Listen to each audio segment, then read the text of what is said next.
Hello, good afternoon. Welcome to NSG News here in Accra, Ghana. Wherever you're watching us from, my name is Kofi Asantemens. I'm here with my various discussants. We are taking you a deep into, after a week or so, elections in Ghana and whatever has happened in this country.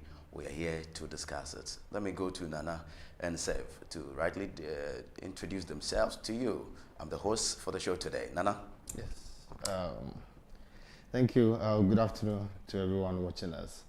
As you said, we are here to dive into the issues, matters arising after the 2024 elections. This is December. At the end of the day, I think we had a successful election. Sure. But, so far as we are dealing with a human institution, you should definitely expect, some one or two things, and that is what we are here to look at. So, we are here. And I must say Nana is my co-host for today. And Seth, the only lady in our midst. Seth, welcome. Thank you. So, as you've all said, so first you are dealing with human beings. Somebody will not understand why I should accept the result as it is, because I know I'm losing, but I have to lose gracefully. So I wouldn't understand why I should just give up just like that. So we are here to discuss all the icing and all that happened on the 7th December, with respect to Ghanaians, how they turn out to the voting, and also the outcome of the results, because some people are so not happy. They are so not happy about the outcome of the result, and then they are so challenging it. And one thing I believe is that even if we should put everything together, you will still not make your number. So why? But as time goes on, people who are watching us to get to understand that, see, we need to give up some ways of how. So my name is Mama Visa Faculty, broker journalist. You can also call me Lady Sef. So we are here to just digress and then digest everything about the elections and what happened. Yeah. Very interesting. Thank you very much, sir. And I must say, a very good afternoon. Today is 21st of December, and this is NSG News. We call it Election Focus, or you can say Ghana this week. It's a Saturday, and we are looking at everything that has occasioned in our beloved country, Ghana. And before we even dig into the 2024 election, which happened on 7th December, there are some few breaking news coming with respect to the 9 constituencies that are being contested, and we have some few info to share with you. For example, we hear in Sawem Aduajiri constituency, for instance, Honorable Anno Dompre has been announced by the Electoral Commission to be the winner of that very constitution. Also, Tema Central. Nana, what news are you picking from Tema Central? As a matter of fact, it's like whatever the should I call them minority now? Yes. The MPP is calling for is what they are really encountering. Actually, they are majority now. I call them until 7th January. Yeah. You should know. I'm just teasing them because as it stands now, things has gone the other way around. And so Charles Forson, who is the candidate for MPP, is we told has taken the seat with a very slight margin, 18,870 to that of A.B. Bright, the actress. He is the NDC candidate with 18,815. Whoa. Yes, but she was earlier called as the winner. So they said no. This is not true. They will not accept that. So this is what we are gathering so far. And then the independent also had 229. Okay. Yes. I think there was a High Court decision yesterday that mandated the Electoral Commission and also the Ghana Police Service to provide security for the Commission to be able to declare the 9 constituencies hanging. Exactly. So eventually they have started doing that today, and we are hearing some good or bad. That is according to where you stand. If you are an NDC, it's a bad news for you. If you're an NPP, it's a good news for you. Exactly. So Anna Dompre, congratulations and welcome back to Parliament. That is if the Supreme Court I think the NDC is saying they are going to the Supreme Court. They went to court to reverse the Accra High Court's order for the EC to collate and declare the 6 parliamentary results. That's true. But as of today, they are still collating. So what was the outcome of their court injunction? Did they go through? Well, we'll live to see. So we are picking a breather, just a spot of breather. When we return, we'll dig deep into the 2024 election and disaggregate or disassemble all of them for you to know region by region who won what and the numbers, how they look like. Please stay with us. These are our most important assets. Ghana is more important than our individual political ambitions, and we must always put Ghana first. While this was not our desired outcome, I say this is part of the democratic process. We put our best foot forward in the contest, explaining our policies and programs. However, it is sometimes the case that the voter would have other ideas. I am very proud of the efforts of our campaign team, and I thank them very much. I assure His Excellency John Dramani Mahama of my full support in the transition process. As committed Democrats, we pledge to ensure that we have a very smooth transition so that the business of government will continue seamlessly. The MPP would offer the needed support to the new government in a very responsible way.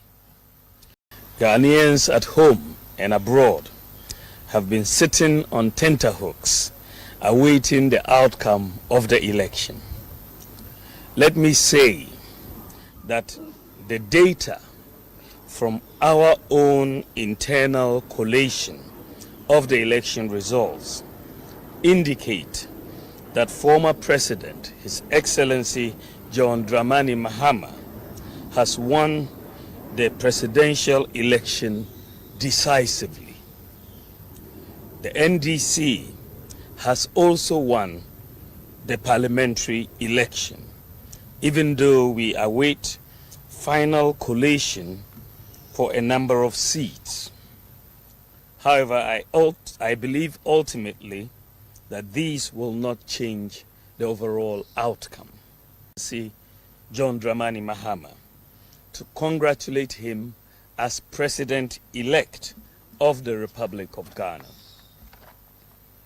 I said during the signing of the Peace Pact that I was sure of two things. Ghana will win and peace will reign. The people of Ghana have spoken. The people have voted for change at this time, and we respect that decision with all humility. I thank God Almighty for how far He has brought me, and I submit to His will. I am making this concession speech before the official announcement by the Electoral Commission to avoid further tension and preserve the peace of our country. It is important that the world investor community continues to believe in the peaceful and democratic character of Ghana. These are our most important assets.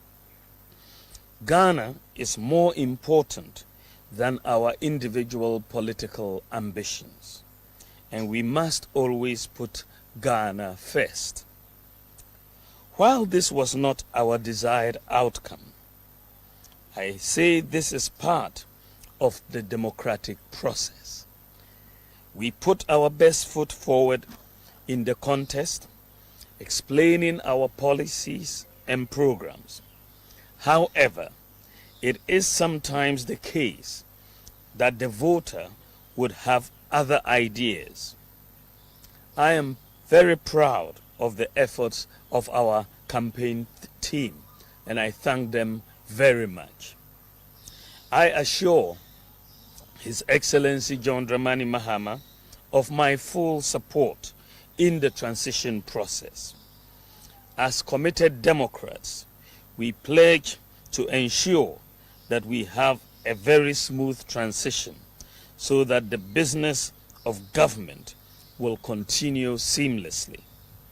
The MPP would offer the needed support to the new government in a very responsible way. Ghanaians at home and abroad have been sitting on tenterhooks awaiting the outcome of the election. Let me say that the data from our own internal collation of the election. Very well. So welcome back. Thank you very much for staying with us here on NSG News. And this is Election Focus. My name is Kofi Asante Mensah. I'm here with Mama V and also Nana K, the co-host over here. Nana, this is a concession speech by the Vice President, the New Patriotic Party flag bearer, and he conceives even before the EC declares. What do you make of this? Well, I think I really commend the Vice President and the candidate for NPP, Dr. Mahmoud Bawumia, for such a, I call it a yeoman's job. Why? Because, one, people or his own party members thought he did that too early. But what is the point? If I'm losing, I'm losing. From across the country, just as the EC was collating, the NDC did the same, they were also collating.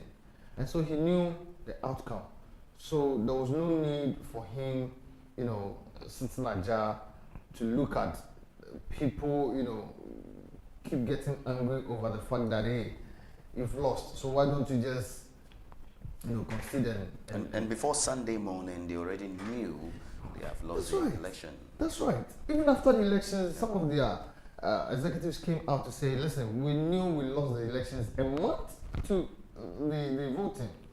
And so I really, thanks him for that very, considering he did, because that is what brought the country into that stable stage.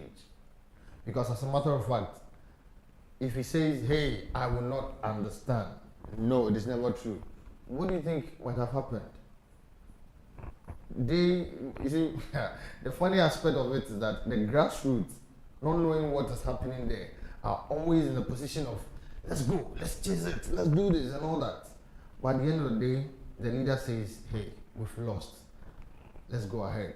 This does not mean we cannot come back to power again or whatsoever.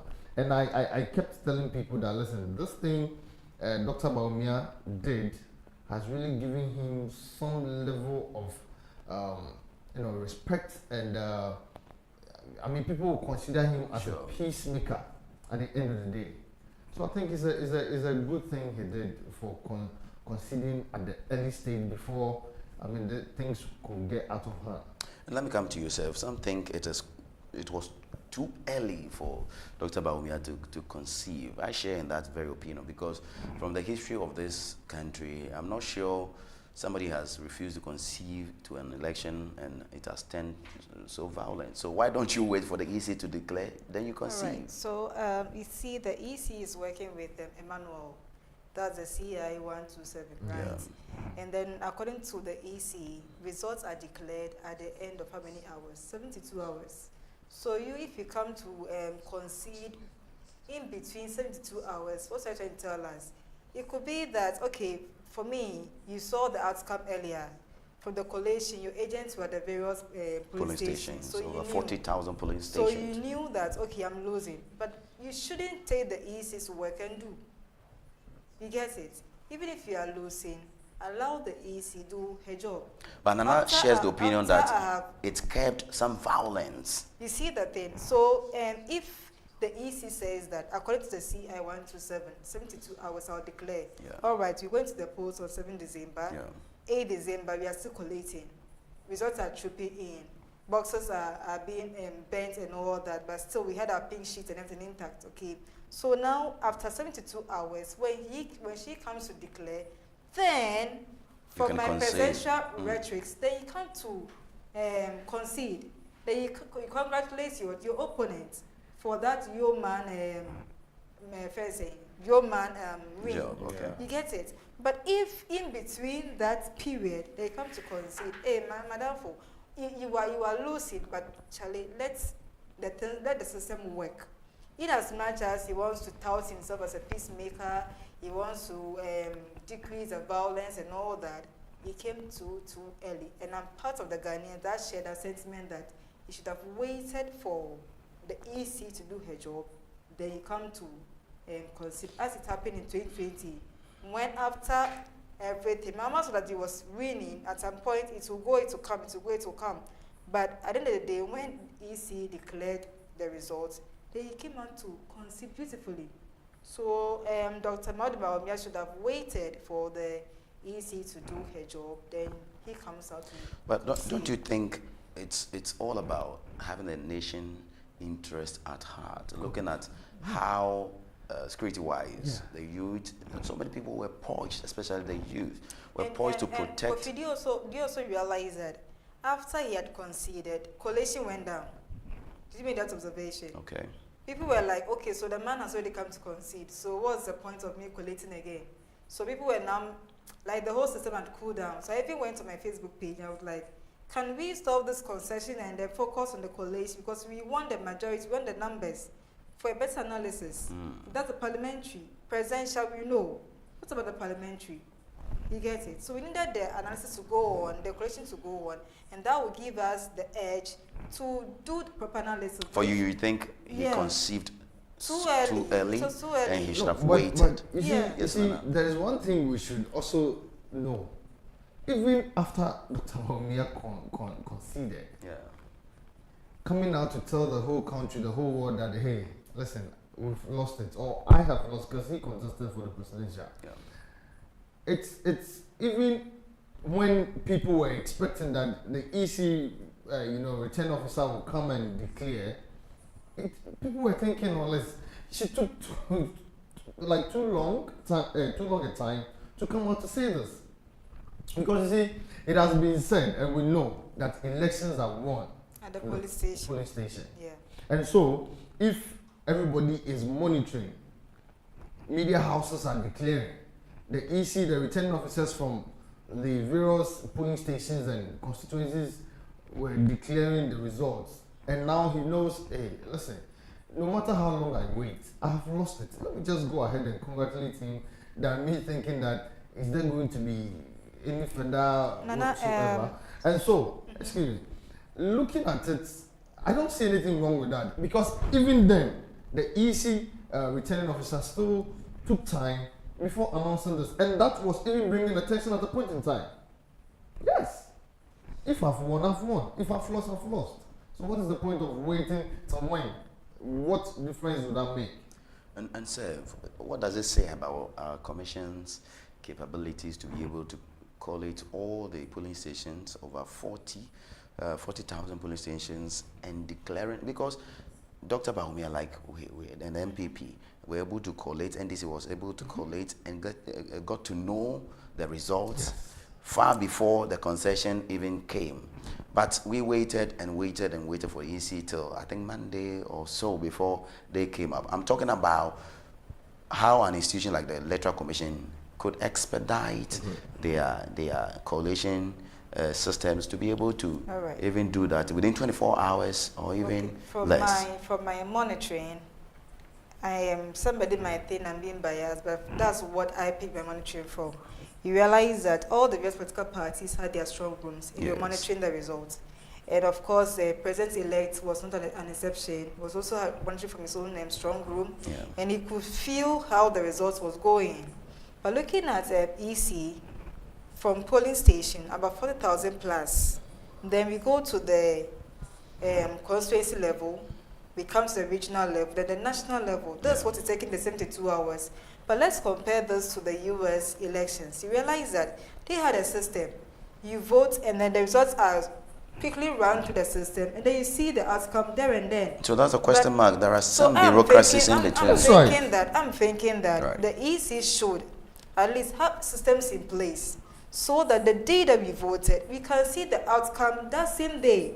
So that if they should build, they should contact this IT personnel to give us that kind of electoral system or a software or something like that, so that the moment you vote, then the results are collected that same day from the polling station to the national level, without passing through the constituency to the regional, and then ballot papers getting missing and pay sheets and all those and the rig and all that. So if we can take it from the polling station level all the way down to national on that same I must say, day. previously it was from the polling station to the national strong room. Then he came.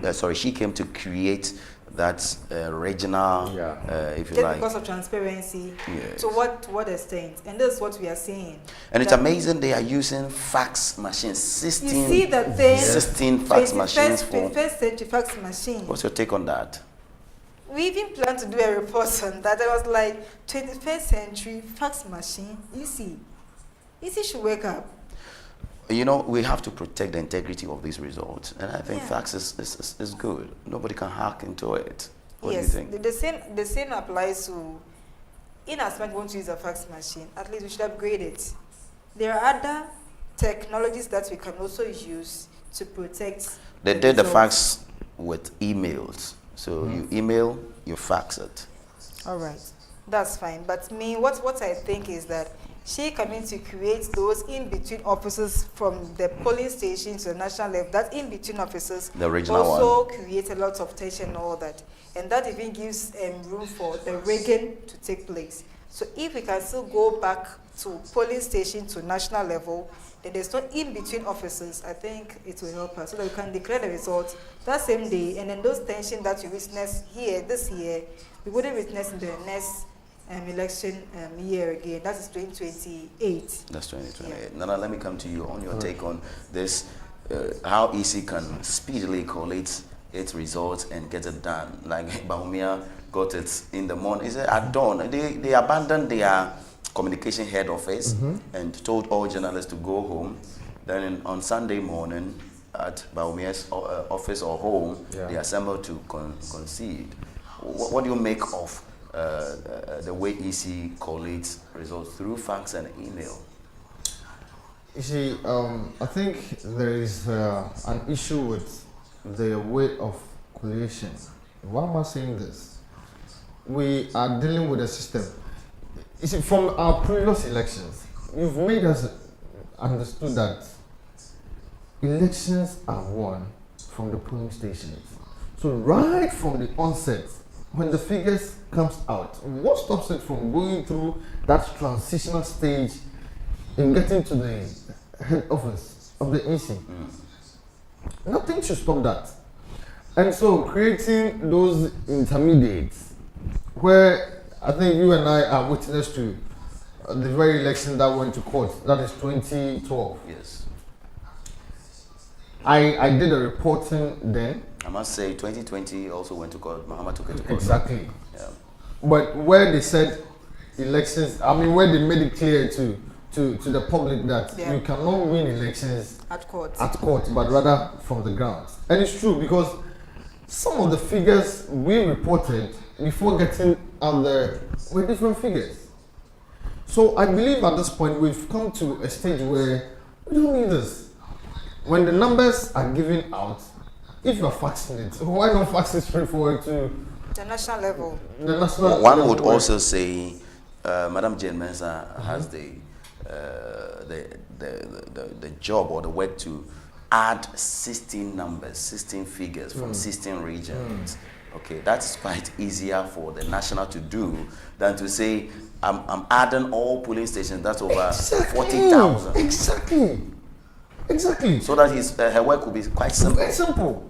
Very simple. But you see, I don't like it when people say there is some kind of political gimmicks in there because I heard someone saying, oh, that's not cry there. NPP now and then the buying, you know, or person may be not NPP. No, we are not talking of the interest of the NPP, but the Ghanaian. Listen, it is the people that says we do not want party A or party B again. And that's why they voted. So if I know I voted for party A, at the end of the day, coalition says yes, when party won. And then it gets out there, he said no, I've lost. That's where those issues of the jittering, the youth getting angry and all that sets in, which I don't think it is necessary at this point. Now tell me, what's your clear position? Do you support the fact that the way the political parties made it, some used WhatsApp, okay, some used phone call, they call and they tell you, polling station, whatever, I have the pink sheet here, this is what it says, I've snapped it, I've sent it via WhatsApp, etc. That is why NDC and MPP were able to gather all the results and came up. You know, Sami Jemfi, on the night of the election, even came up to underscore the fact that they have won several seats in parliament and they have won the presidency. Before Dr. Baumia also in the morning of Sunday came up to say he concedes, okay? So what is preventing the Electoral Commission to pursue same like the political parties? So that is where then I will come to understand the fact that people are saying, maybe the EC might have some level of interest in there. Because just as you're saying, the parties are rather getting the figures right on time.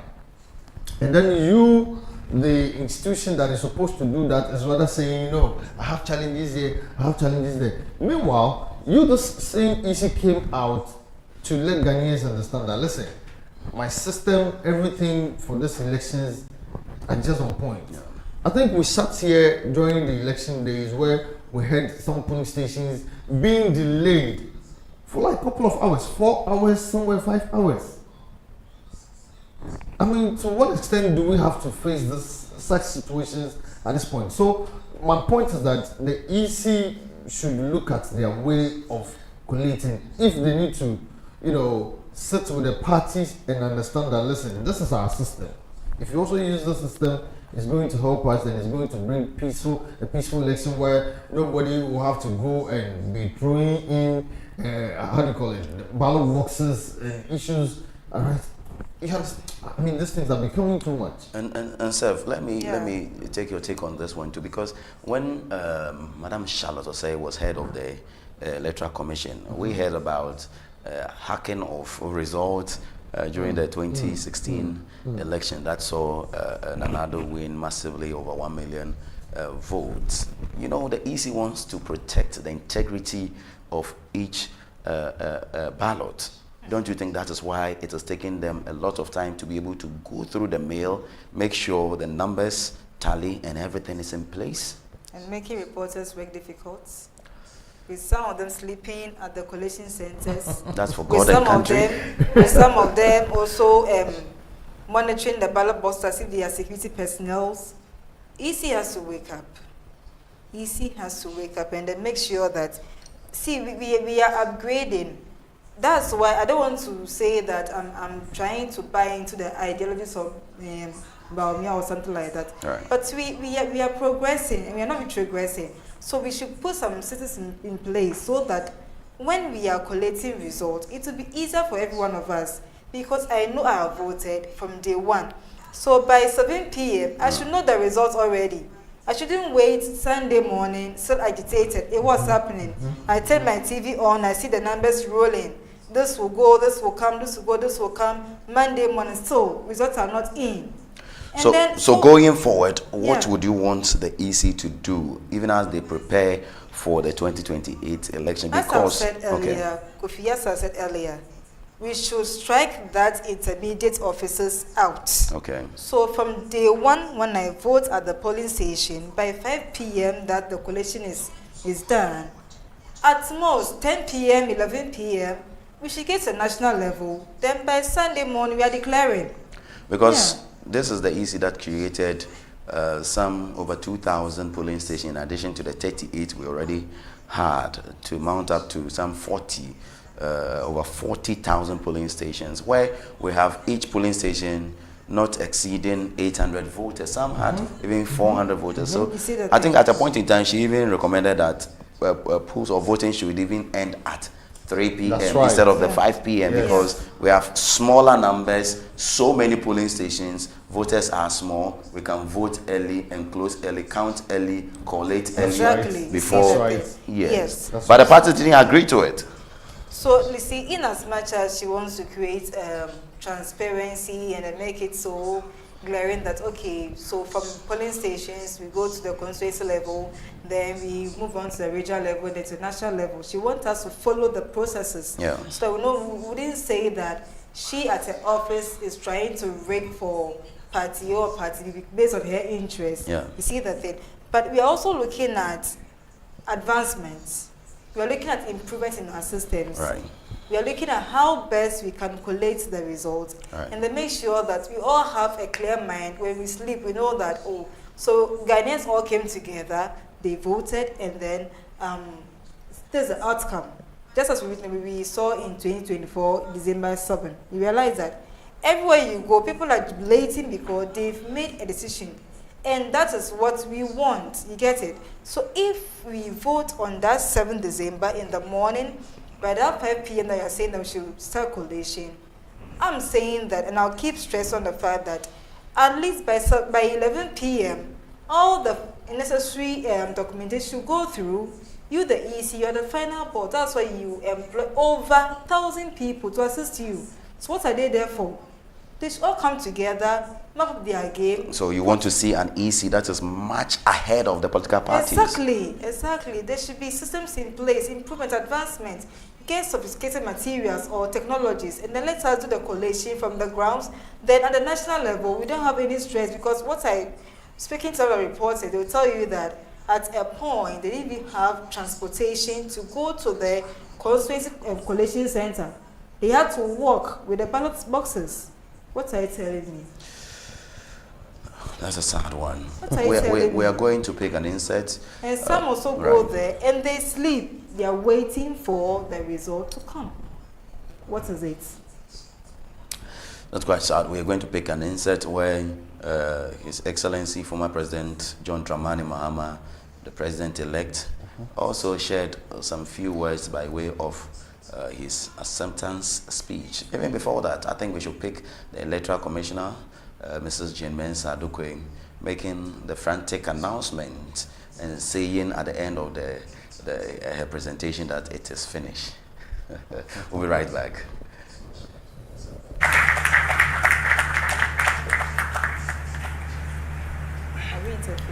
A good evening to all of you, our distinguished guests.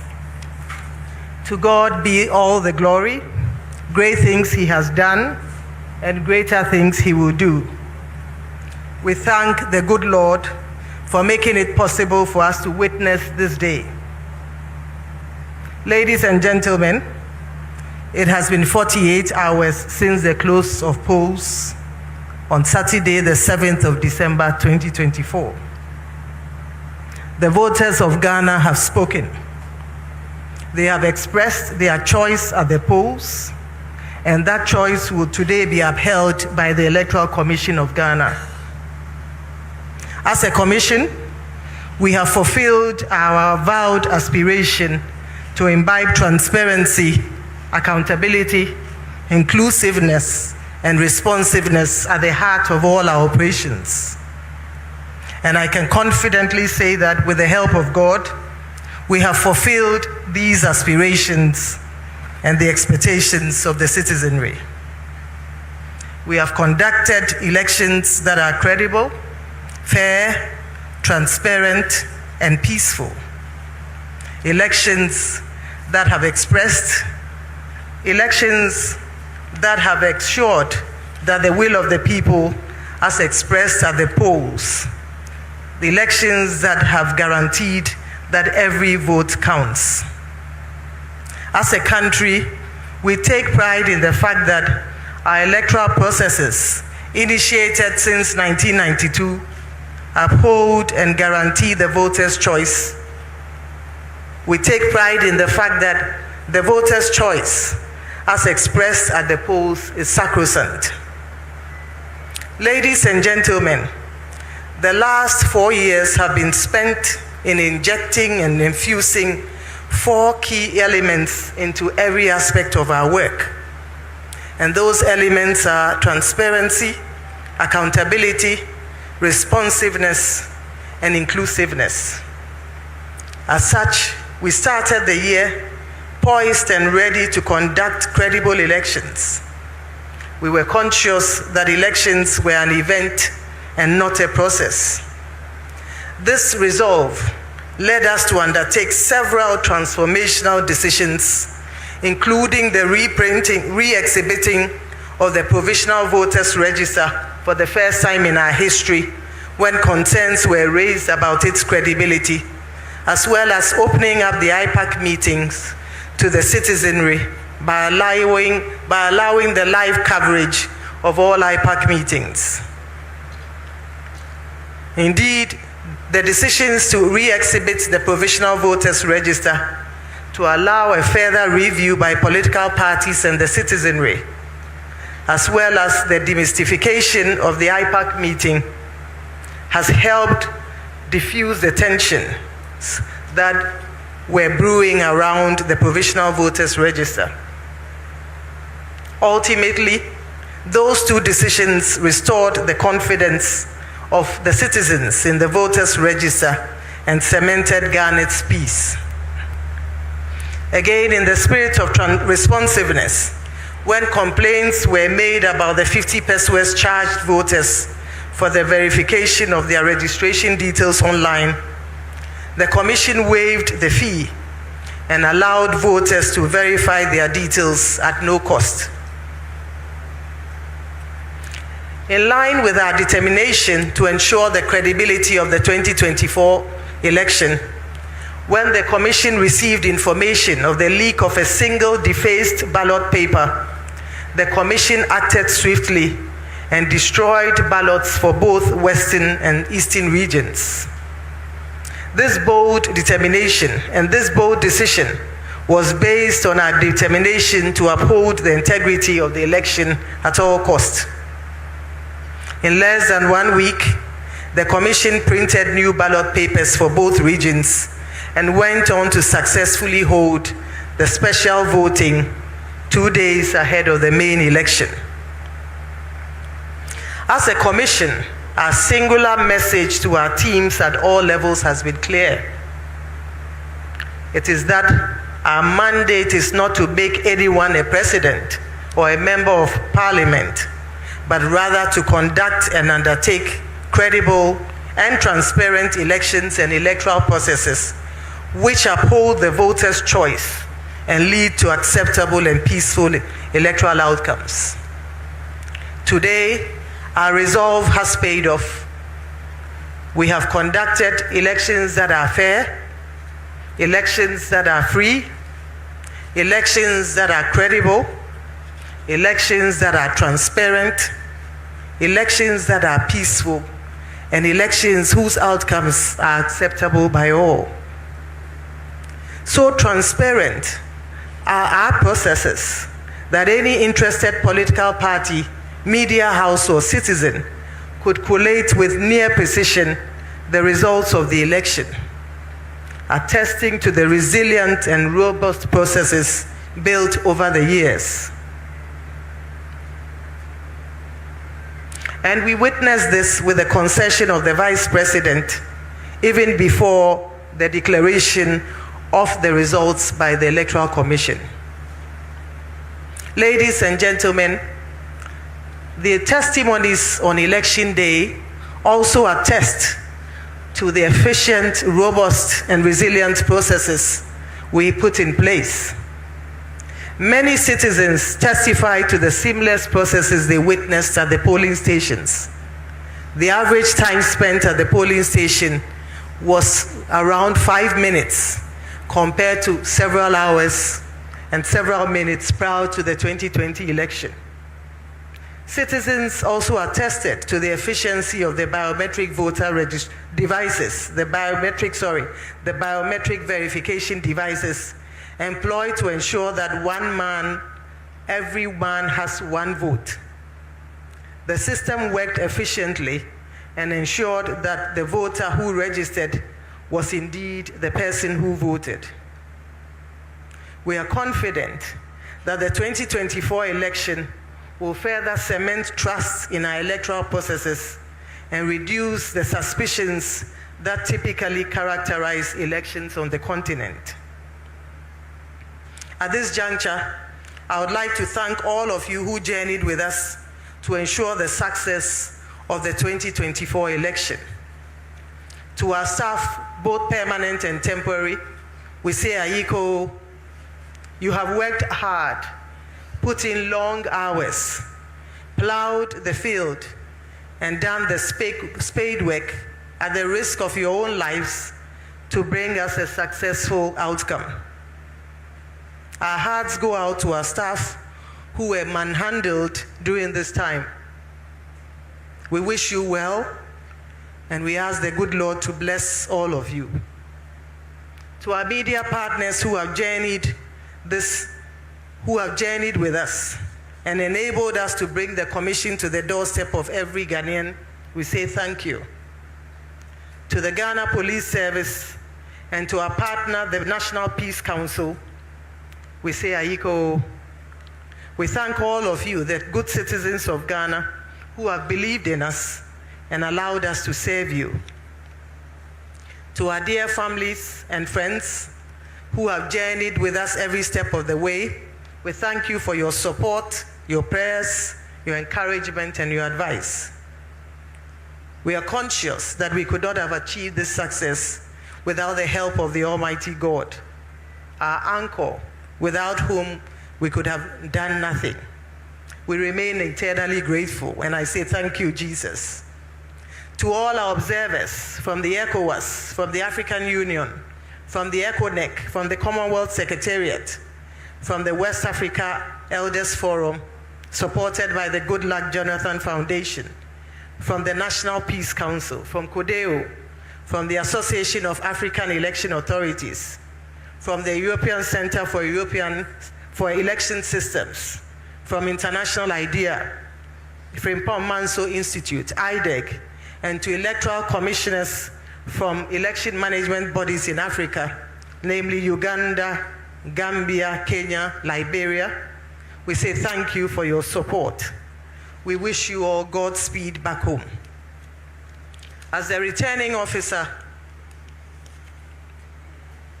for the presidential election and in fulfillment of my mandate as enshrined in law, I will now declare the outcome of the 2024 election. It is important to note that per Regulation 63.3 of the 1992 Constitution of Ghana, the winner of the presidential election must obtain at least 50% plus 1 at the polls to be declared the winner of the election. We have collated the presidential results from all 16 administrative regions, of which 267 of the 276 constituencies have been captured.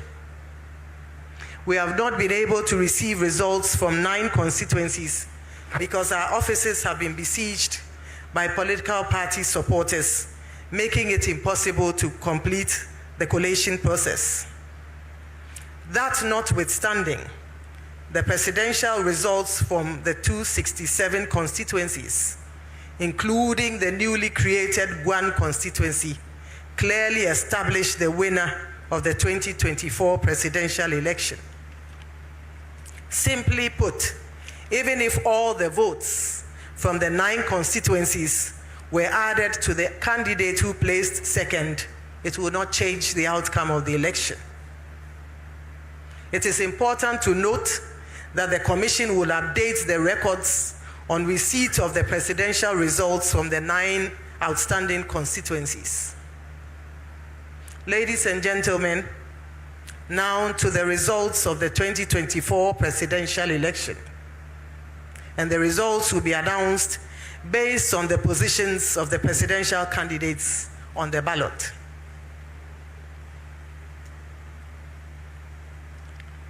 Mahamadou Bawumia of the NPP obtained 4,657,304, being 41.61%.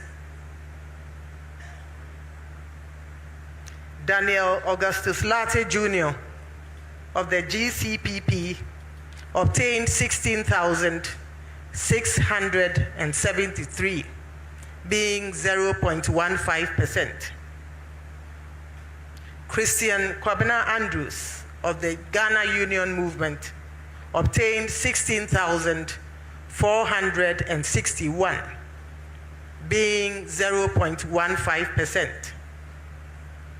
Kofi Apalu of the LPG obtained 5,219, being 0.09%.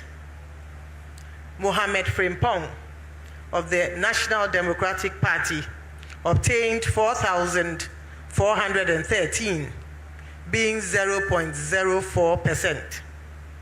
Nana Akosua Frimpong of the CPP obtained 23,397, being 0.21%. Mr. John Dramani Mahama of the NDC obtained 6 million. Let me take that again. Mr. John Dramani Mahama of the NDC obtained 6,328,397. And I'd like to repeat that. Mr. John Dramani Mahama of the NDC obtained 6,328,397, being 56.55%. Mr. Hassan Ayariga of the APC obtained 17,461, being 0.16%. Mr. Kofi Kranting, independent candidate, obtained 3,320, being 0.03%. Mr. George Chumberima Edu, independent candidate, obtained 3,091, being 0.02%. Nana Kwame Biediaku, independent candidate, obtained 84,478, being 0.05%. Mr. Alan Kojo Tremanting, independent candidate, obtained 31,202, being 0.28%. The total valid votes cast add up to 11,191,422. Total rejected votes 239,109. Total votes cast 11,430,531. It's important to mention that the total registered voters add up to 18,774,159. And the percentage voter turnout based on the 267 constituencies stands at 60.9%. 60.9% based on the 267 constituencies. And as I mentioned, this does not include the 9 constituencies whose results we are yet to receive. Ladies and gentlemen, as mentioned earlier, results from the 9 constituencies are still as outstanding. The 9 constituencies are Ewutu Senya East, in Sawam, Aduajiri, Akwetia, Suhum, Techiman South, Domi Kwabenya, Ablekuba North, Ahafo Anon North, and Damango. The total registered voters in all 9 constituencies add up to 947,116. In the event that all the valid voters from the 9 constituencies above voted for the candidate who placed second, the total number of votes he would garner would be 5,000,000 604,420, representing 46.17% of the total valid votes, which would have been 12,138,538. The inclusion of the outstanding constituencies would have given the leading candidate 52.13%, which is still greater than the 50% plus 1 required to be declared a winner. And so even with that scenario, he's clearly the winner of the 2024 election. In the light of the above, ladies and gentlemen, I have the singular honor as the returning officer of the 2024 presidential election to declare His Excellency John Dramani Mahama as the winner of the 2024 presidential election and the President-elect of the Republic of Ghana with a total percentage of 56.55%. Congratulations, sir. It is finished. Thank you very much. Right, so congratulations to you, madam. And that's the video, the insert that says it is finished. So let me come to you. Junior Jesus Christ. Yes, Junior Jesus Christ indeed. What's your opinion on this very declaration? At a point in time, John Mahama's results also was repeated twice. I don't know what occasion for the EC chair to announce the result twice. First, she mentioned 6,000, okay, and second, she came up with the 6 million and insisted to repeat it, okay. What do you make of it? I think what I can gather is that the EC was overwhelmed with the winning majority of the NDC. Though NDC was winning, they didn't see it to be so enormous like that. So at a point, it was like, hey, I'm just trying to speak in her mind. Yeah. Is it the NDC we know? Is NDC winning like this? We know NDC will win automatically or obviously, right? But this kind of win is so massive. Is it Ghanaians who actually voted, or they hired some kind of other entities from other planets to come and then vote? So I would say that she was a bit taken aback by the result, the outcome of the result that she saw for the NDC, and I think it's occasion for that mistakes. Mistakes are bound to occur, but if you are surprised at something, it is obvious that you make mistakes at the numbers you are going to call out. So obviously, she was overwhelmed by that kind of a majority win by the NDC. That's why she made that mistake, and then she also went ahead to even repeat herself just to drive home that this is the number NDC has gotten. So everybody should get it. It should resonate in everybody's mind that NDC has this kind of numbers or the outcome.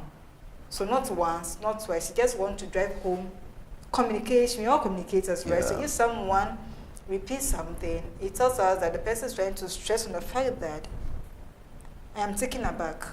I'm not expecting this to happen. It has happened. So what do? So just an emphasis that NDC has won, and then they were just blown by that winning margin. That is what I can say for now. I'll come back to take your opinion on the statement she made by saying it is finished. People are reading so many meanings into it, and I'll come back to yourself to tell me what she makes of it. And let's get back to this very insert where the EC announces the results. Yes. So I have the results here. Right. The first four I would like to go through. Okay. With the president. The president-elect, John Dramani Mahama, having 6,328,397, representing 56.55%. And then we have Dr. Mahmoud Bawumia, the current vice president of the Republic of Ghana, also getting 4,657,2 304, representing 41.61%. And then we come to Nana Kwame Bediako. Right. Yes, the third force. Also having 84,478, representing 0.75%. Right. And then Mr. Alan Kojo Tremantin, that is Akufranto, also getting 31,202, representing 0.28%. As a matter of fact, right. I did not see this coming. Figures, especially for that of the NDC.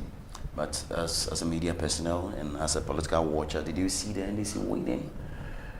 At the point, because we all know our system is such that no matter what, it is 8 years for any party at all.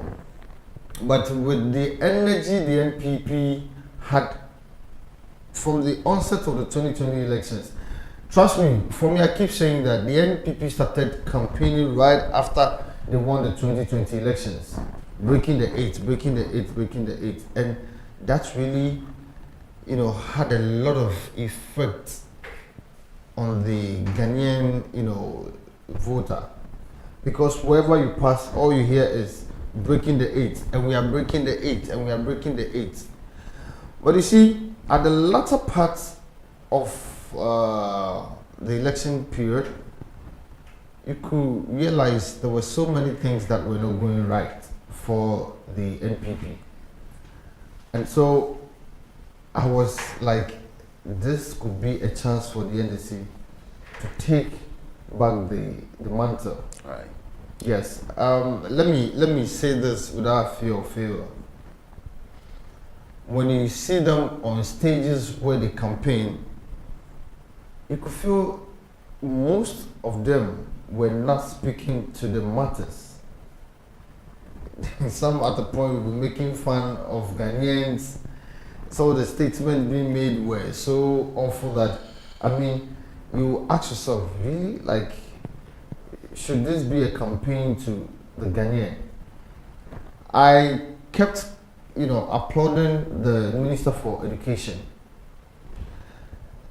When we talk of somebody being a communicator, somebody being a real politician, right, that was the era where I noticed the man to be, on top of his game. Anywhere he gets the opportunity to talk, he comes out to speak to the matter.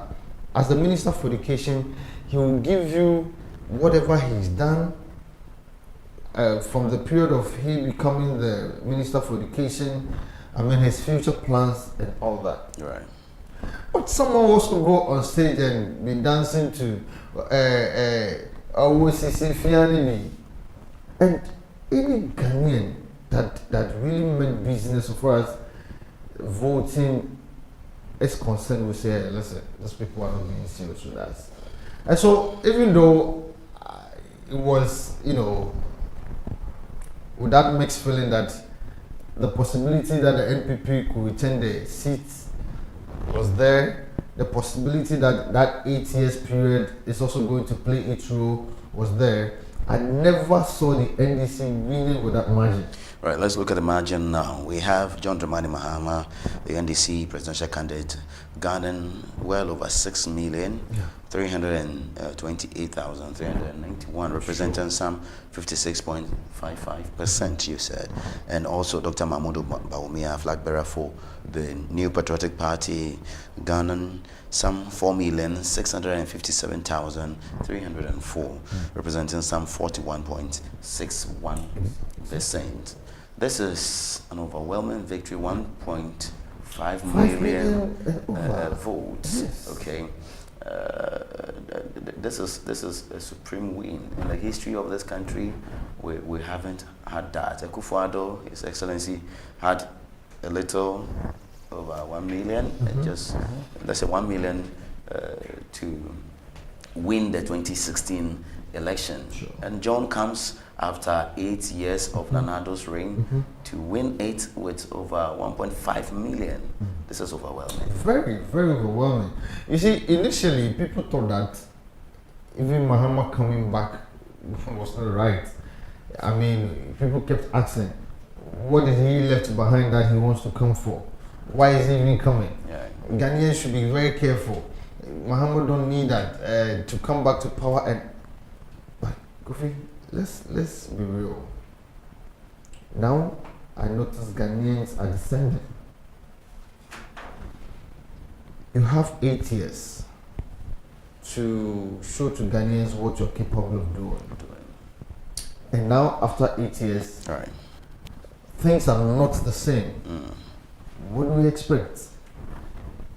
No matter the circumstance, Ghanaians should tell you, listen, whether Mahama is here to pick the Flagstaff house to his family or whatsoever. Do you think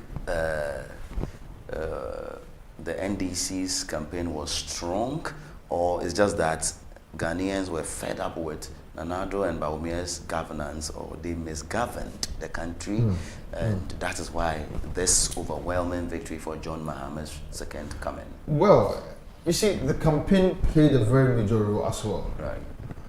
Look at the president-elect talking about the fact that he is going to make sure the agri sector is beefed up with domestic, poultry farming, and They attempted to talks about getting.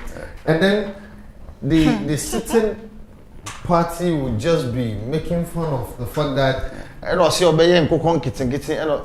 trust me, the Ghanaian in that village, when gets to hear in Kokon Kitten, would think of the fact that internet is about waiting and Yeah, poultry. yes, then I'll better vote for him than you telling me e-gating, whatever. What does he know about e-gating? Just hold your thoughts briefly. Let me come to Sev. Bawumia recently spoke when some few executives paid a courtesy call on him, and he was largely blaming the media that several, or he put us, major media outlets in this country were for the opposition, and they were touting the message of the opposition. As a media person, how did you take this? Before I even come to Jen Benson's, it is finished.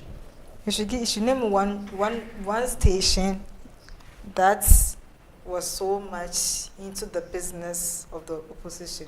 Oh, they really mention it. They say Joy FM and Multimedia is against NPP.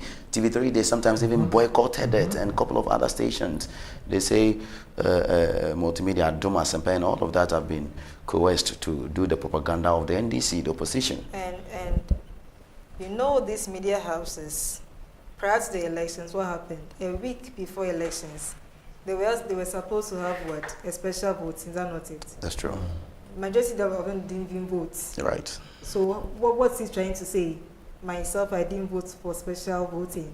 It was on the 7th after I didn't vote myself. Then I went to vote. I sought permission from my superiors. Yes. Then I went to vote when the place was calm.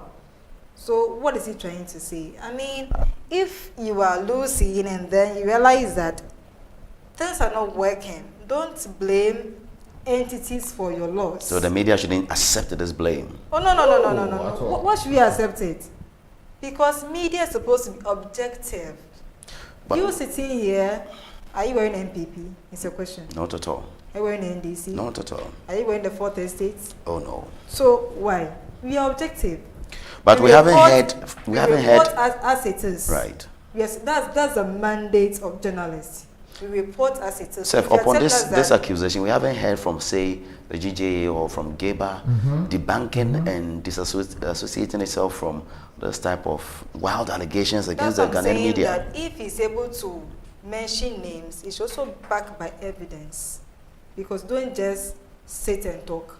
Backed by evidence. On what evidence are you touting that the media houses were against you, but rather they were for the opposition? But the media organizations haven't forcefully disabused or detest what Bawumia has said, meaning it's true. Oh, sometimes you realize that this comment that people make, silence means concern. Sometimes so, silence means annoyance. Silence sometimes also means foolishness. I don't want to, let me brush it aside. That's not part of my agenda. So even if I'm not talking to it, or I'm not speaking, it doesn't mean that I've accepted it. It's just an aside. Let me push it somewhere in the focus of my life. So if the media houses have not come out so strongly and debunk this assertion, doesn't mean that they've accepted it. You realize, you see the thing. So what I'm trying to say here is that, I mean, the GJ should come out and then say something, because they speak for us. They speak for the journalists. They speak for the communication industry. Geba should come out and say something, because if it doesn't happen like that, it will go on. 2028, and that party that loses also have the same sentiment against the media. You get it? And it will be like the media is always biased towards a particular end. Which did sometimes they call the media regime changes. So after 8 years, they would love to change NDC into MPP, MPP into NDC, etc. There are some times, before I even let you come in again, yes, sometimes when I speak, people tend to attack me or attach a particular party to my assertions. yes. And people will say that, oh, this guy's an NDC. The NDC also said this guy's an NPP. Yeah. That is how it's supposed to be. Objective. Say it as it is. We would have time to assess the media's role in this year's election so much. We'll have a whole show to really discuss passionately about what the media did. But Nana, you want to come in? Yes, yes. See, interestingly, I wonder why the Vice President will even come out to say this. We are in this country. We know media houses that has been designated for, I mean, party's agenda. Yeah. We have the I can mention names. NDCs. Yeah. We know them. You understand? Sometimes you watch some people and ask yourself, is this a media house doing this? Yeah. So far as you and I are concerned, we know it is not even right for a politician to own a media house in Ghana. But they are the ones owning the media houses. And for that matter, they set their own agenda. And what do we see? Is this new in Ghana? It has to be implemented the way they want it. Yes. Is this new in Ghana? There is a station that is branded a media house colors. A political, party's colors. All right, you know them. One to me and That's right. Movement, the two and the rest. Have you Radio ever Gold Power and the rest are also for Trust NDC. me. Have you ever seen? But I have no problem with that. I want journalists and media organizations to be professional and ethical. That is my issue. That is my issue, because yes, you can have the media houses, but what is the agenda for that? Sometimes you wake up in the morning and then you listen to Power or you watch XYZ TV, and the tantrums being thrown at the other party, you're like, really? The same thing, you wake up and you're watching Moon to Me, and you ask yourself, what are we doing to ourselves as leaving, that's the most unfortunate part. You are leaving Weasel out. Weasel is also part of it. Yeah, so what we are saying is that you can we know in the US Fox is for this, CNN is for that. We can have same in Ghana, but you have to be professional. Very professional and ethically right. See, put NDC, put NDC on your NPP station and discuss matters concerning the country. Absolutely. Yes. Put NPP on your NDC station, discuss matters concerning the country. So Ghanaians realize that, oh yes, this is. Thank you. The fairness and the objectiveness is what we are preaching today. You're a lady, when you heard Jenana, Jemensa, it is finished. How did you feel? What came to mind? Oh, that was for the lack of better words, I would say that Jemensa was shocked. Okay. Was surprised by the turnout of events. Though she's a returning officer, yes, and then she has a mandate to declare the results. You get it. But at the extremity, as to the numbers streaming in and all that, and also the vice president coming out to concede early, tells us that, hey, it is about time we throw in the blanket. Let's throw in the towel. The case is closed. Now, there's nothing to do again. Some say she was referring to her job being finished, like she's done with her job. We know because going backwards, we know what happened to Charlotte. Yeah. And we know what will happen to Jane Mensah because they realize that I'm not sure we know. I don't know. I'm sure she should remain in office. It's a party. Let me learn. It's a party that brought her. Okay. Charlotte Mensah was brought by an NDC. Yeah, Charlotte misconducted herself. A petition was written against her, and she Yeah. got removed. And then it is going to be something that we shouldn't entertain. That after every election, the returning officer should be removed from office. Yeah. So me, I was thinking from that angle that she didn't mean that her job has come to an end, but she was actually referring to the documents before her. Okay, the declaration that it is finished. It's finished because people are agitating. But after Seth, hours, you know it wasn't finished because you had 9 constituencies that wait, you see, you are left with. Looking at the presidential, yes. The way the numbers were trooping in and all that, people were like, oh, we have seen the results ourselves. People have conceded. Yes, come and tell us what it is because we know in our minds somebody has won. Right. We all have TVs. We all have radios. Right. We have heard the result, the percentage, the margin, everything. So there's no way any magician can even try to bring the numbers close. 41 against 56. I mean, the difference is. We'll pick our last insert. Did I say last? Maybe on the president. We want to talk about the parliamentary. Before we go there, we have some messages here that I want to read to our viewers out there. I mean, Ghana Elite watching us says, I disagree with the guest. Dr. Baumia waiting with no possibility of winning. It's not the way. His decision to concede defeat is the most pathetic thing to do. Another person, that is GH Rumors, also says, there is a joke declaration that NPP has won all the 9 seats. Well, that's also, by the way. Thank you very much for sending your messages. Sure. Please do some more and keep sharing the link on our social media platforms. So I'm here to just speak my mind. So oh, come on, free. I don't see why somebody should agree or disagree with me. What you see is different from what I also see. Yes. Right, so we'll be going to the parliamentary, and pick up some few numbers. As I said here, I do not know how many numbers the NDC holds in parliament.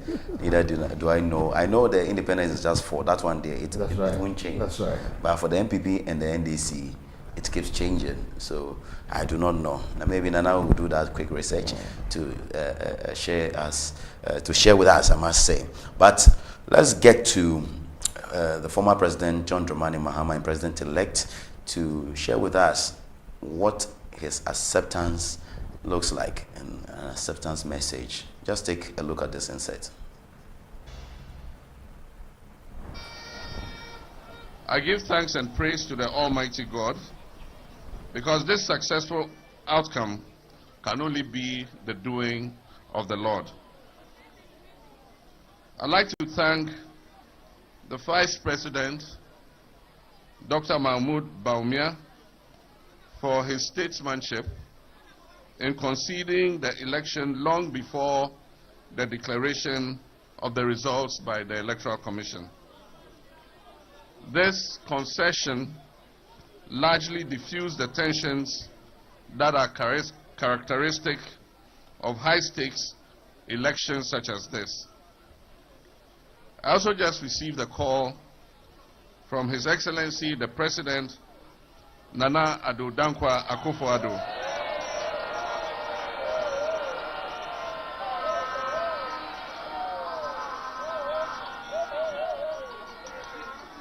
He graciously extended his congratulations to me, and we had the opportunity to discuss matters related to the Joint Transitional Team.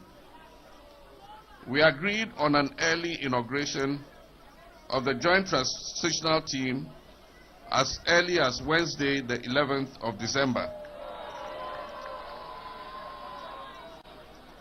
I conveyed my sincerest regards to him and expressed my readiness for us to work together to ensure a smooth transition in the best interest of the Ghanaian people.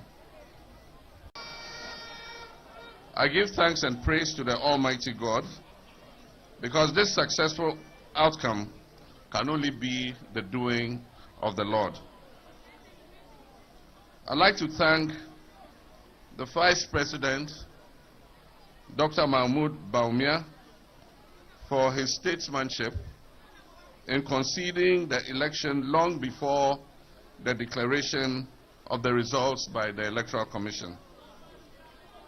This concession largely diffused the tensions that are characteristic of high-stakes elections such as this. I also just received a call from His Excellency the President, Nana Addo Dankwa Akufo-Addo.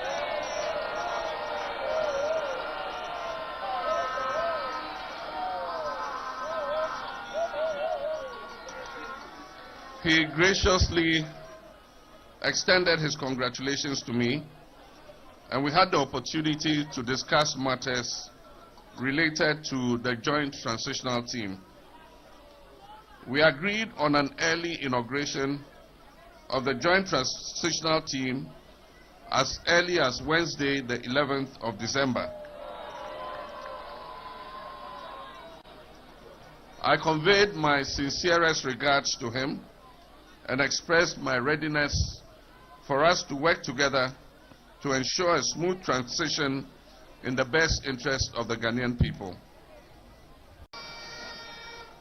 I give thanks and praise to the Almighty God because this successful outcome can only be the doing of the Lord. I'd like to thank the Vice President, Dr. Mahmoud Bawumia, for his statesmanship in conceding the election long before the declaration of the results by the Electoral Commission. This concession largely diffused the tensions that are characteristic of high-stakes elections such as this. I also just received a call from His Excellency the President, Nana Addo Dankwa Akufo-Addo.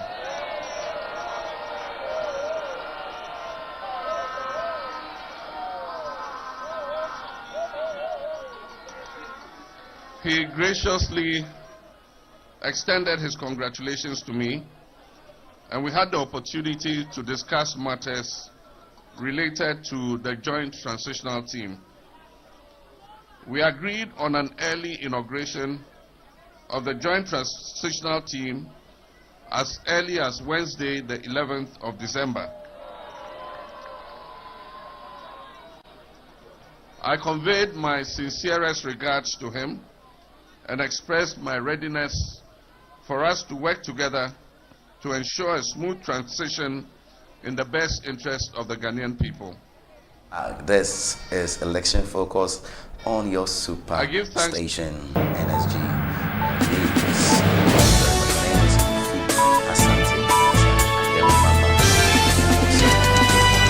Doing the analysis of the election and whatever has gone on within the week. We are probing it and looking deep into it. Quite a lot of things. You know of the ORAL, O-R-A-L, Operation Recover All Loot. Yes. It's a subject also here, but we'll get into that. Let's get into John Mahama's President-elect, His Excellency, acceptance speech, indicating to us that he has received a call. He first thanked his opponents. Absolutely, John, I must say, Dr. Mahmoud Bawumia for conceding, and also indicated a call, a thank you call, and a congratulatory call from His Excellency the President Nana Addo Dankwa Akufo-Addo, and also setting on the 11th to begin the transition. Already the transition is in motion. We have several issues from the transition, the joint transition team. Some are saying others are doing quiet recruitment. Some are also saying it is not true. Some are saying others are doing quiet payment. Millions of Ghana cedis and millions of dollars are being paid to companies, etc. We'll get into all those issues. But Nana, let me still begin with you. Yeah. Assessing and analyzing the acceptance speech of President-elect John Dramani Mahama. It looks like the U.S. is really in Ghana now, because former President Donald Trump comes in and kicks off Joe Biden, and is off, all right? And former President John Dramani Mahama comes in to kick off the NPP, and he's on. Yes, you're right. I don't know. I wish I was a prophet then or before the elections. I think we should have time to discuss prophecy in elections. Because I told somebody that, listen, don't be shocked should this happen in Ghana as well. Okay. Because at the point, everyone thought there was no way Donald Trump was coming to the White House, yeah. Yes. And then it happened. So I told people that, listen, the US just did this. So don't be surprised Ghanaians will also do same. Yeah. And this is what we saw happening.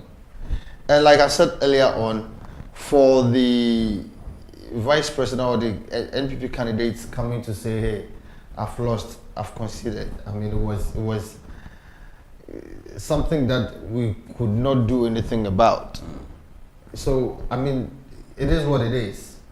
But for the president-elect to come out to say, oh yes, I mean, so far as you've congratulated me, why wouldn't I accept this? I need to accept it.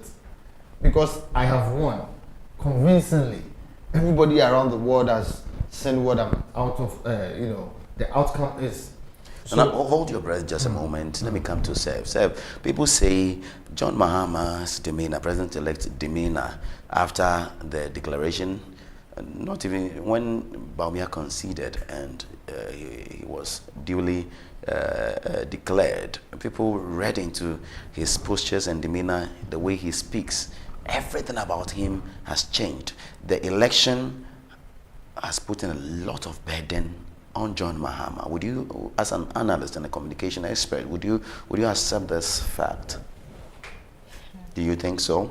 All right. So the night that after the declaration, yes, Mahama and President-elect His Excellency John Dramani Mahama addressed the press at his office at Cantonment, you can realize that it's not only that his demeanor changed. Right. For me, what I could gather was that to do a massive campaign and then you see that your campaign has brought about an overwhelming result and that your campaign resonated with the people of Ghana and they voted massively for you.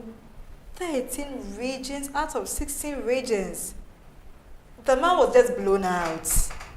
He was like, so could this be the Ghanaians I was looking forward to? Because we all preempted that, oh, this election's there. And we'll go for second round. We'll go for a runoff. We're all having that kind of perception because of the introduction of the third force. So Mahama's demeanor then at the declaration, so at the acceptance speech, you see, he couldn't say much. There was little you could say because the man was a bit exhausted, which we could all see from his speech and all that. At the same time, too, people also really meaning to read that after being in opposition for 8 good years has humbled him. But I will also say that if you have all these people rallying behind you, giving you that kind of support that you needed, and that support is overwhelmingly or convincingly massive, for me, I'll be shocked at the outcome. And you don't think he's thinking of a huge burden Ghanaians have placed on him and the NDC? Exactly, too, because you see, from one of his campaign songs, I don't want to delve into those campaigns or not, but you could see that people are hopeless in Ghana. The economy has thrown a lot of people into hardships. So they were thinking that, Mahama, we need you to come in and revive the economy for us. we needed to come and then make the economy work again. Wasn't he the same John Mahama, whom under his watch Ghanaians shamefully disgraced him at the 2016 election and kept him at the bay because they thought John Mahama is not doing well. So the stone that the people rejected has become the chief cornerstone. The chief cornerstone, yes. 2016, we didn't see his impact. 2020, we didn't see his impact. That's Ghanaians for you. They didn't see much of his works. Some were touting with all kinds of names and all that. I don't want to delve into that thing. Yes. But you see, after allowing another person come to sit in that same seat, that you were thinking that somebody is not doing well, and we believe that this person can do much better, and the person come to fail us totally. It's like, let me go back to my ex. After all, but some people think Ghanaians are quite mischievous because when John was there, they felt John wasn't doing well. They kept him off, brought Nana, and now they are saying Nana is worse. Nana is not good. That's what I'm saying. That now they appreciate the fact that. Don't you think in the next 8 years, 2032's election, people would say, "Oh God, we should have kept Nana," or if Nana should have, if not the constitution is could contest, he may even come back from. People are insatiable. You can't satisfy all of them.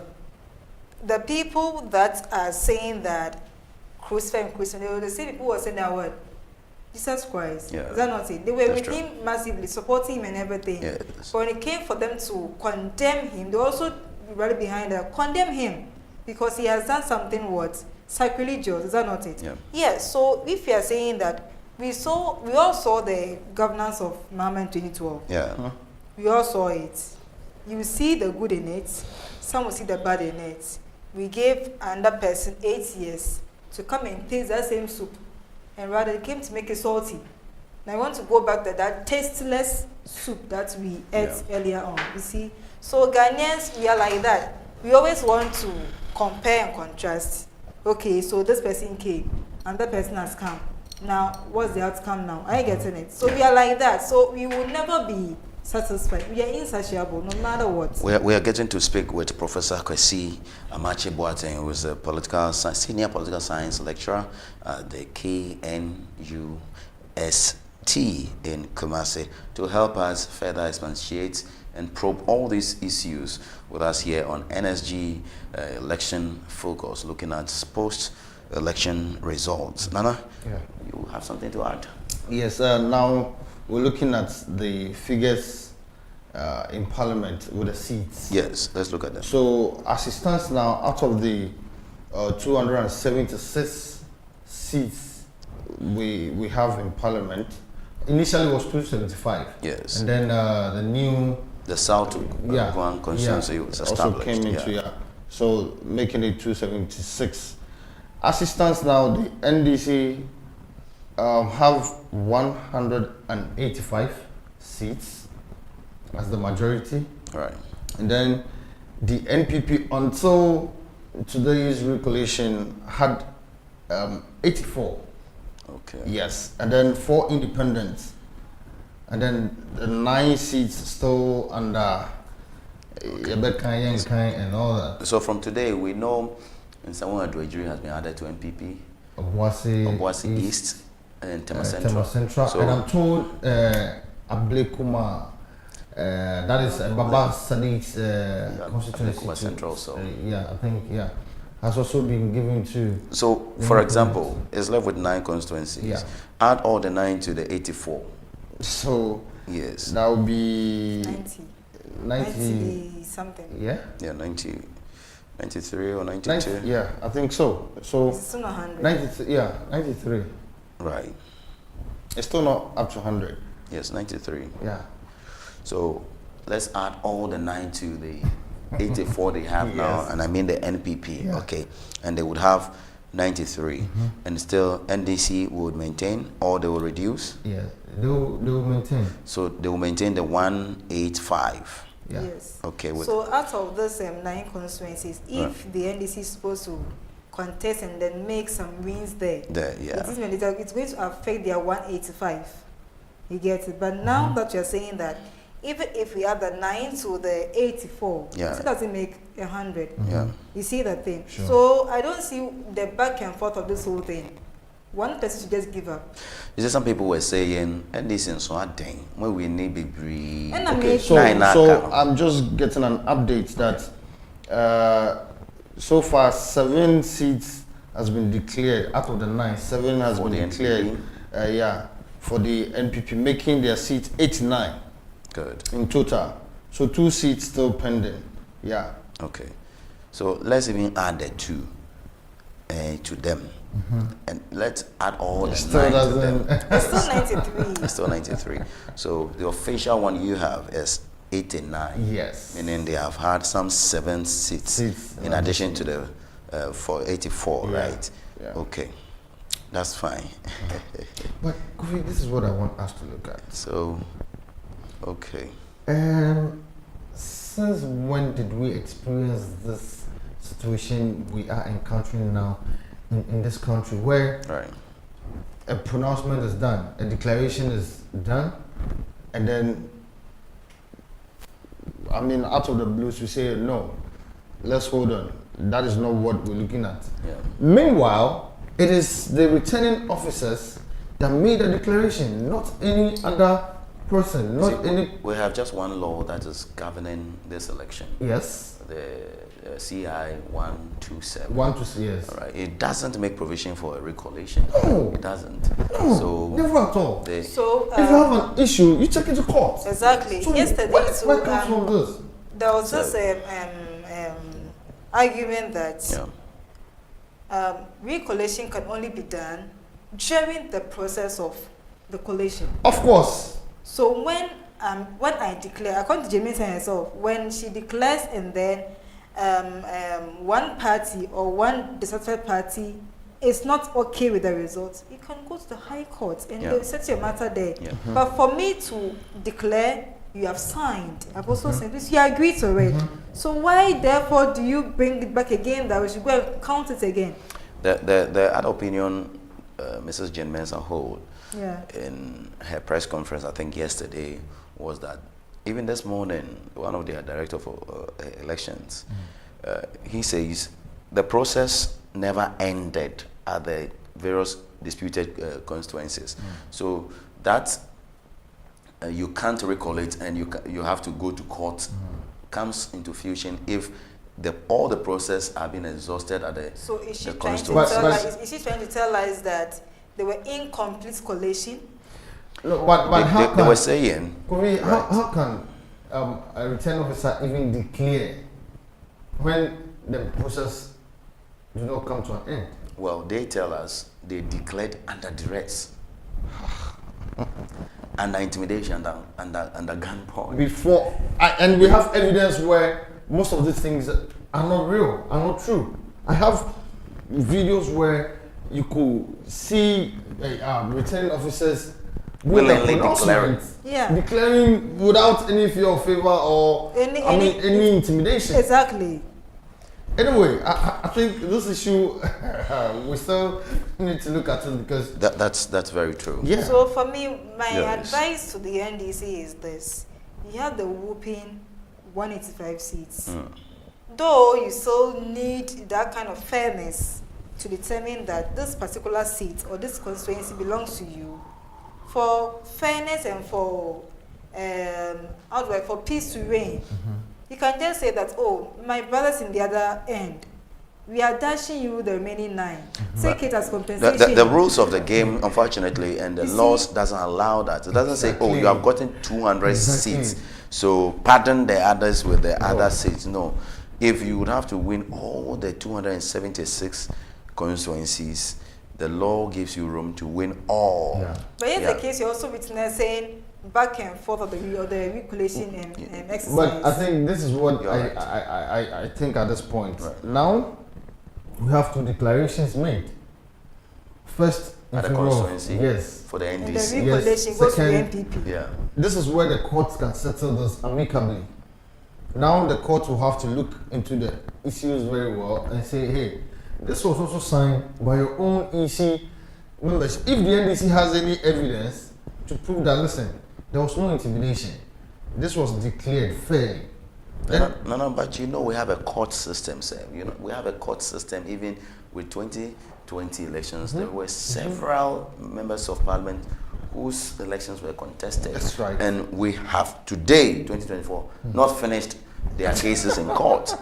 So their term is almost done, January 7, 2025. Yeah. And their cases in court are still pending. They are not determined yet. Yeah. So if you have a 2024 contestation or a constituency on MP being contested in court, it is possible that you could travel to the next 4 years, enjoy whatever in parliament, and be MP for till 2028. Exactly. And your case will still be in court. That's the fear. That's true.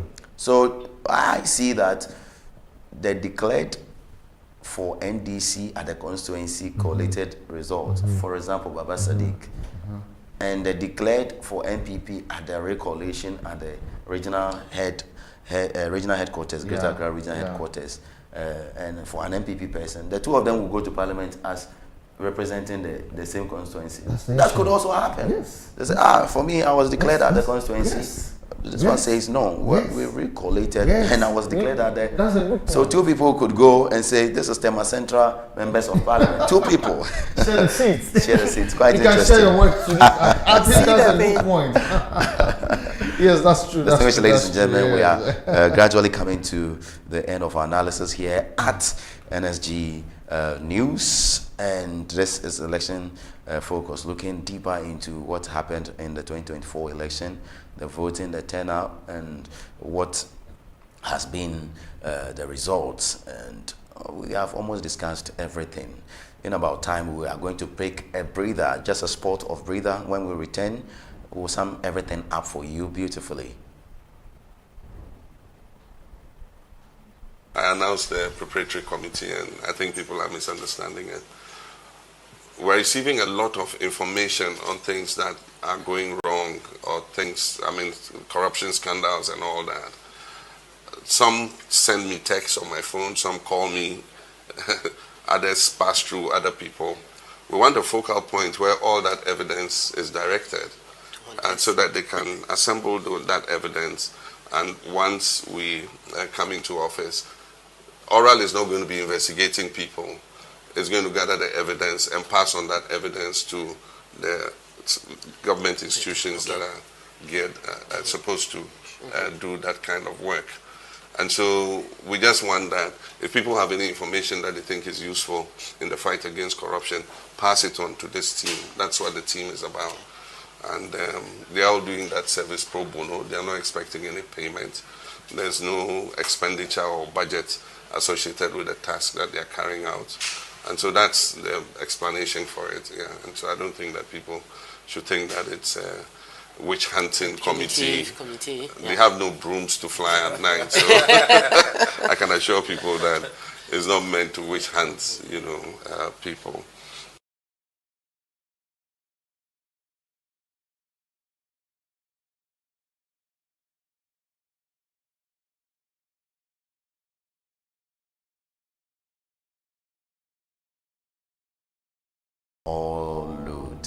I must say, people have several opinions about it. Some say it's a witch hunting team. Some say they do not have prosecutorial, even investigative powers to do what they want to do.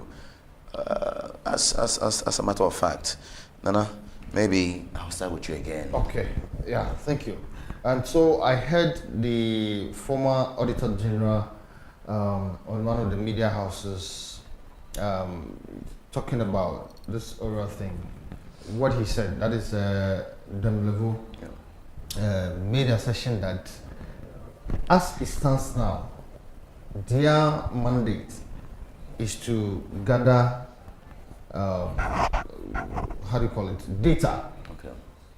They are not here to investigate or arrest anybody as it stands now. I'm sure you have the names of the composition of the members of the aura. If you can go through with me. Yes. So we have Samuel Okuchetua Ablakwa as a chairman. We have Martin Pebu. Acha. Acha. And then we have Martin Pebu. Yes, lawyer Martin Pebu. We have retired Daniel police Domelevo. officer Kofi Boakye, and then Demlevo. Right. Yes. Right. Yes. And so, as you said, with the witch hunting thing, some way, somehow, somebody will say yes. Why? Because looking at even Raymond Acha, his experience during the era of this certain government, where his company was demolished and became a talk of town and all that. Looking at them level, how he was taken out of office, forcefully taken out of office. you know, yes, in a forceful manner.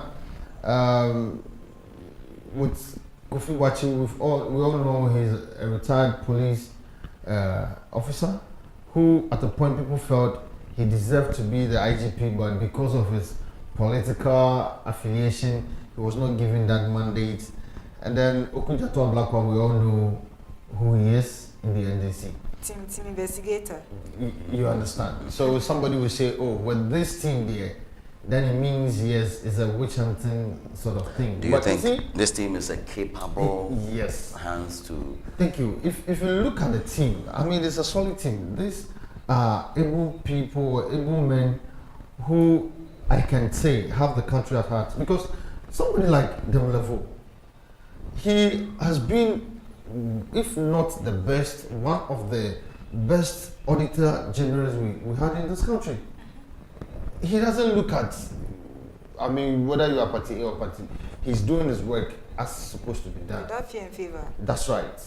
If you look at Kofi Boakye, his tenure as a police, look at what he did in the Ashanti region. Yes, I encountered him when I was in Ashanti region working with the media. Thank you. You understand? And so I don't see anything wrong with that. When you look at Raymond Acha, we all know his involvement in government business. Yeah. So one of the finest local and international undercover and investigative journalists. Right. Yeah. You understand? And Okunjato Blackwa, we all know how he's been in the system. So they are able and capable of doing their work fairly. Trust me, if per what we are hearing and hearing around is how they are going to do their things. Yes. And trust me, I think there's a future for this country, because initially the chairman, who is Okunjato, came out to say that, listen, we are not even going to take any per diem or salary or whatsoever for this. The president-elect just mentioned that it's pro bono. You understand?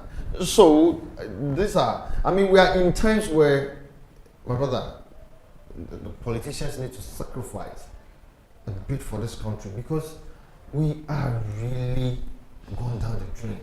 How can we revive the economy again? It is by sacrificing certain petty things. You see, corruption can never be taken out of the system outright.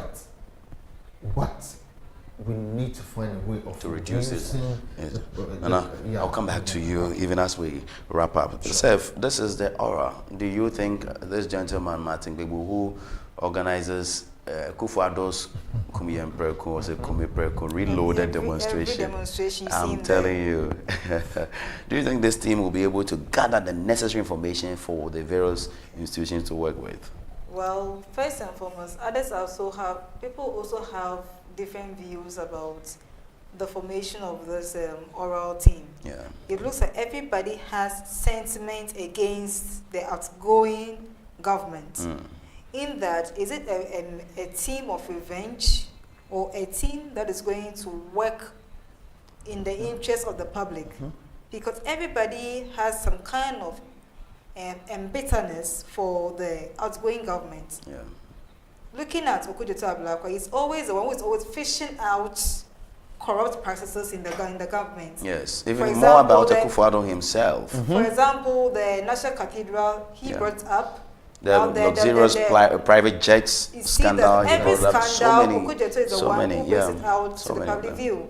The expired rice issue in the secondary schools and all that, he was the one to give us the hint and all that. So people feel that this team being brought together is like His Excellency President-elect Mahama has an agenda. He looks like he has an agenda. And this agenda is that people who have been embittered by the outgoing government should come and then seek revenge for whatever that they did against them. But I'm also thinking that if I have an interest at a particular place, it puts me there, I think I will work better and I'll do even more than required of me. Looking at Domilovo, for instance, we all knew how he was taken out of office. Yeah. He says that, okay, I am due for a leave, but I don't want to go for my leave. My leave has been accumulated. I am the one who is working, so why must I put on a leave? You see the thing? Right. So it's like people are also thinking that these guys are just only coming to hunt them for something. Payback time. Others are also thinking that, okay, are they only coming to recover the loot in the outgoing government? What about the scandals that also took place in the erstwhile Mahama government? The chairman says you can bring all. Crime does not have any expiry date. See the thing. So they are just forming that team so that they will just investigate into the issues, and then appropriate authorities, the state institutions that have been set up to. So, haven't we seen this before? More because when Akufo-Addo was coming, he touted his credentials as no nonsense man, and I'm coming to. I will protect the public base. He said it to OSPs. Absolutely, and he even told us, and I felt in love with that. He's told us he's going to use the ANAS principle to fight corruption. And now we can't even find the ANAS himself, not to even talk about the ANAS's principle. ANAS himself is nowhere to be found, you understand? At a point, so ANAS was touted. Yes. Or being, ANAS's principal investigator, Ahmed Hussein Swale, has been murdered under the tenure of Nana Dankwa Akufo-Addo, you understand? So haven't we seen this before? Do we have to be happy because Ora has come? Oh, Martin Pebo, Dom Level, blah, blah, blah. Are you sure they can deliver? Because we've seen Akufo-Addo and the OSP and all of those early things. days yet. Okay. It is early days yet. Let us give them the benefit of the doubt. Right. The fact that two OSPs didn't function in this government doesn't mean that these ones also will do the same thing. Yes. Let us also see the day ahead of them, because the first one resigned and called Akufo-Addo mother serpent of corruption. Exactly. The second one was attempting to resign. He says, "My young konam, So let's see how it goes, because as I said, it is early days yet. We cannot determine what will be the outcome of this oral team. So let us see how best it can. We also realize that if this team can work efficiently, it takes all Ghanaians to rally behind them. If you see something, say something. Right. See, just tell them. A quick one. Yes. But do you notice immediately this oral team came into play? I mean, some individuals, some teams have started, presenting documents already. They told us this morning, the ORA chairperson, Samuel Okudzeto Black Honorable, says they have, on the first day, they received over 400 calls and emails and things they have received is enormous, a lot of them. You see. So information is trickling in. And I must say, I think their website is www.ora.org. Yes. All right. And they also have a contact. And their email address is public. oragh.org. Yes, they have public at oragh.org. Okay. You have a toll-free number. Yes, I don't. If you have, you can share with us. I have it here. Please go ahead. You can call them on toll-free number 0800 900 111, and you can also WhatsApp them on the same number. That is 0800 900 111. Please, so go ahead. The email. Yes, the email is public at oragh.org. So please do that. Let's wrap up with some violence meted out to some people. We have an election. The CDD's Kodeo reported well over 6 people being killed in 2024 election. Violence, burning of ties, burning of school libraries, burning of stamps, ballot papers. Let's touch a little bit on it before we wrap up. Yeah, so quick one, Kofi. I think we've come of age where things like this need to come to a halt. Yes, that's true. Because I mean, what is the point of killing someone out of, this election issues? Ballot paper, I voted, you voted. Let's leave the right institution to do their work. I mean, where you see macho men going all around and doing things, what's the point? Burning of these school buildings, what do you get out of it? Already we don't have enough schools, structures for our wards. And the few that we have in managing, he said because of your selfish interest, you go and burn the whole school library where they have a computer lab and everything, you burn it into ashes, killing people here and there. In 2020, we had casualties from Techiman, 8. Now we have 6. Doesn't mean every election people will die. People need to die. Those kind of stuff. We've come of age where we don't need this. The US went to the polls, it was very successful. Botswana and Co. have all voted. We never had anything of a such. Meanwhile, it is believed that Ghana is the lead when it comes to democracy. So what is happening to our democracy at this point? I am pleading with Ghanaians that where we've gotten to, we don't need this. Thank you, Nana. When you go to the polls, vote peacefully, go back home, let the right authorities do their work. We can all jubilate. If you think your party loses, if you can beat them, just join them. Seth, are you joining them? Well, I always have this assertion that it is better for you to be in between and be a two-side sword, as described in the Bible. Yeah. You cut here, you cut there, so that nobody attacks you or pin you to a particular side. Yeah. And that's how I think every rational human being should behave. You should be objective. So for me, this violence thing, others I can say that a disgruntled group is causing that. But we also have miscreants in the system.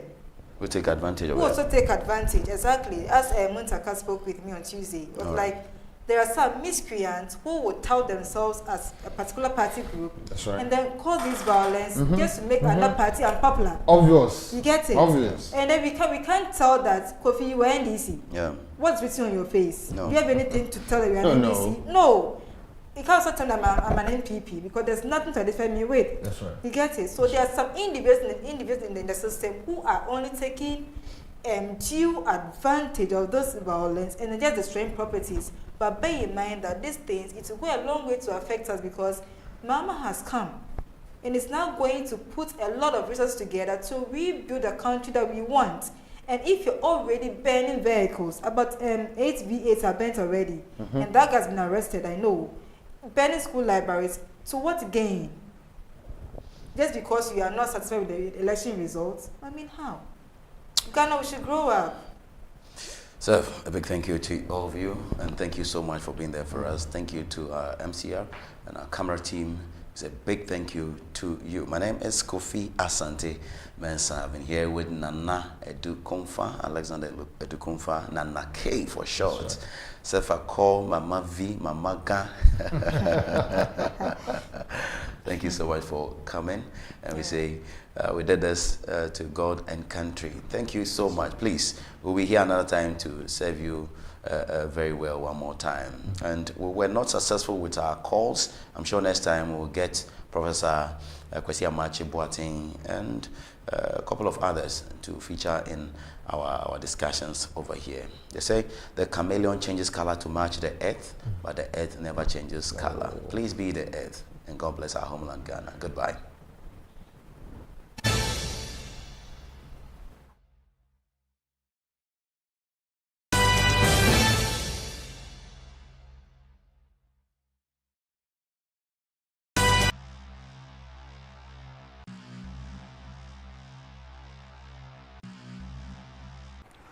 You go to Wuhan, Hebei, you go to Heilongjiang, Harbin, you go to Datong, Shanxi, that's the west of China. The Chinese who are here in this country are not really portraying the true values of what Chinese are about.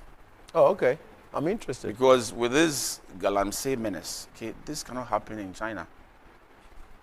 And the president of China, Xi Jinping, has said it a couple of times that the government of Ghana should prosecute Chinese who fall foul of the Ghanaian laws. He cannot come from China and come and force us to prosecute them.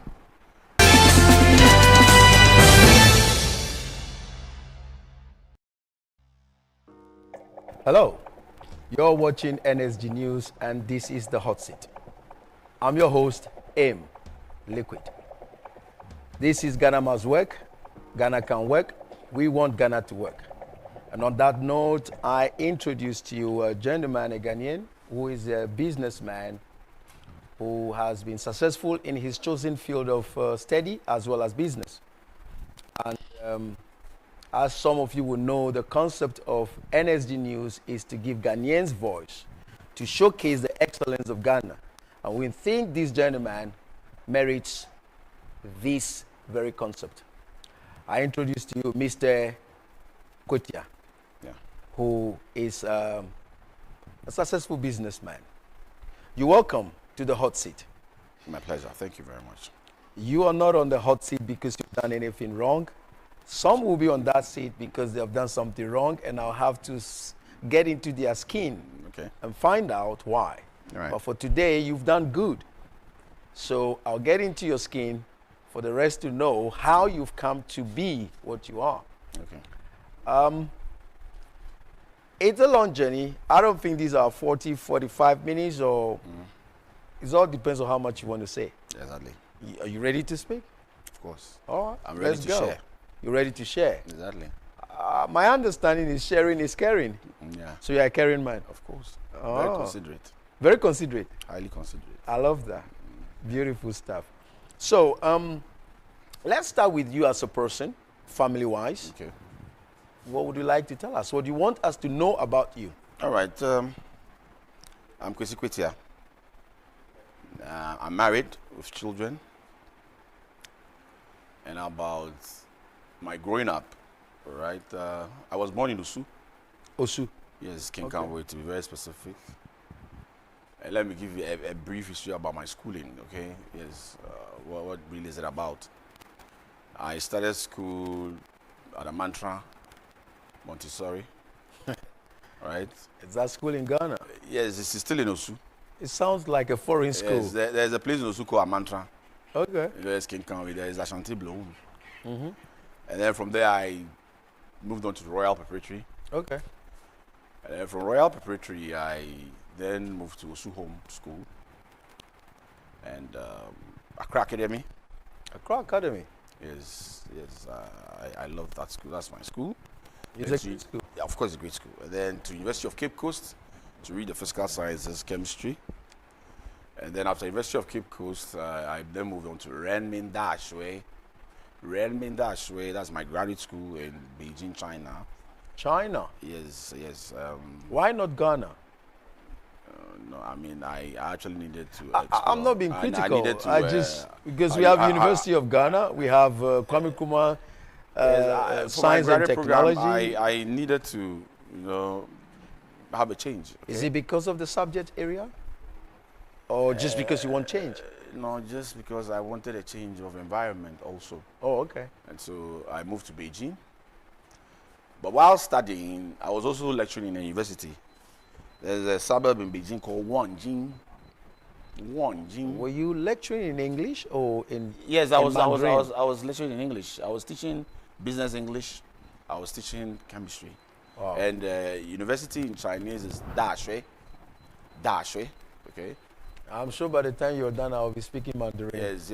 Secondary is